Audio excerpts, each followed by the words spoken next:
Alright, here's a problem from the P6 homework. So we want to perform these operations. We have multiplication and subtraction. So we need to multiply first and then do the subtraction step. We'll need a common denominator. So remember, to do the multiplication step, we need to get all these numerators and denominators factored as much as we can. So there's no factoring I can really do on this first fraction. Second fraction, however, I got a lot of factoring I can carry out. So I got x squared plus 5x minus 6, so I'm going to factor this into x and x for the first piece. And then I need two numbers that multiply to negative 6 and add to positive 5. So that's going to be positive 6 and negative 1. Okay, and then down here below, I've got a 5x squared and minus 4x and a 1. So if this thing factors, it's going to have a 5x and an x, right? I know that. But also, because one of the factors already in the problem is 5x plus 1, I want to try that, because if there's going to be any reduction, it's got to be this. It would have to be this factor, okay? And if this is plus 1 to get a minus 1 here, this would have to be a minus 1, and then notice that's also a factor here. Now, before I start doing anything, I want to make sure that this is the factored form of this by filling it out, making sure. So 5x squared, I'd get a minus 5x plus 1x, which is a minus 4x. So this is the factored form of this. So now I can start canceling. So this will cancel here, this will cancel here, and I'm left with x plus 6 on top and x plus 4 on the bottom. Okay, and so that is all. This right here is all of this, and it ends up being just that. And to that, I've got to subtract 2 over x plus 2.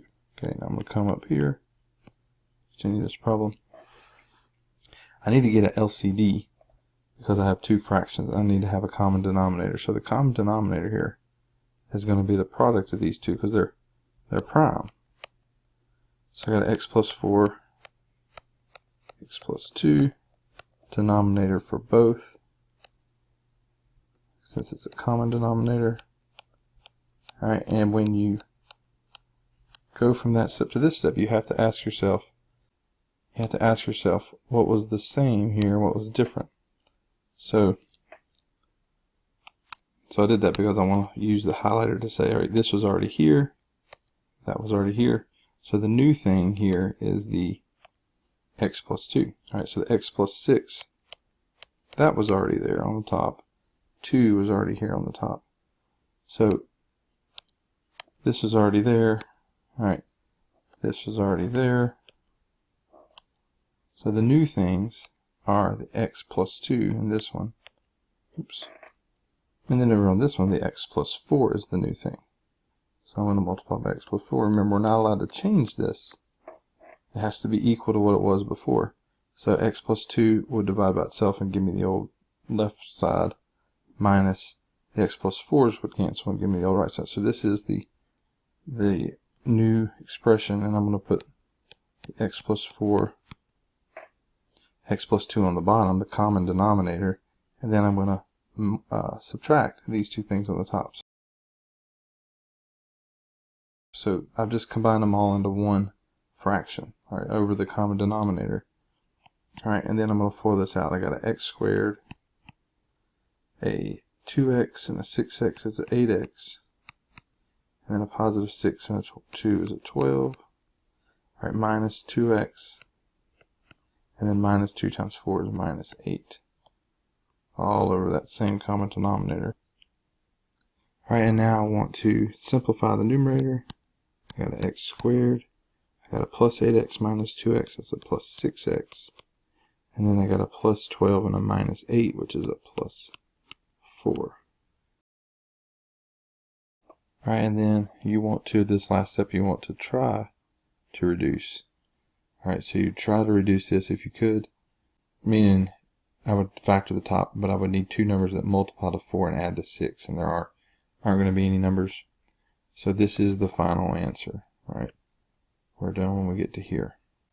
the other things it wants to know typically, what can x not be? You're going to get that from this right here, the very beginning step, when you had this and this right here. That's just that.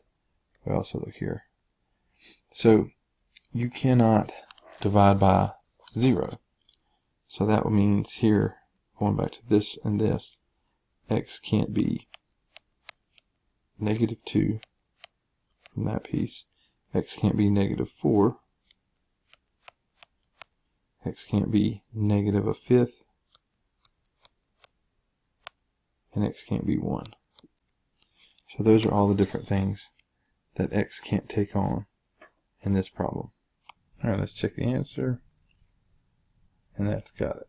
Okay, so make sure that when you get your restrictions, you don't just look at the end result. You don't just look at this last fraction right here and the things that make the denominator 0 here. Yes, those are part of it, but we also have to consider what made the original denominator 0 before we even started simplifying this thing.